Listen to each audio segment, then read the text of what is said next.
বাংলাদেশের প্রধান খনিজ সম্পদ হচ্ছে প্রাকৃতিক গ্যাস বা ন্যাচারাল গ্যাস।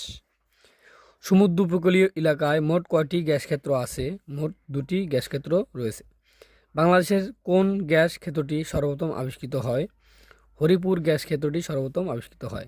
বাংলাদেশের প্রথম কত সালে গ্যাস ক্ষেত্র আবিষ্কৃত হয়? এটা হবে 1955 খ্রিস্টাব্দে। বাংলাদেশে প্রথম গ্যাস উত্তোলন শুরু হয় 1957 সালে। 1955 সালে প্রথম গ্যাসের সন্ধান পাওয়া যায় এবং 1957 সালে তা উত্তোলন শুরু হয়। নিচের কোনটি বাংলাদেশের সর্ববৃহৎ গ্যাস ক্ষেত্র? এটা হচ্ছে তিতাস বাংলাদেশের সর্ববৃহৎ গ্যাস ক্ষেত্র।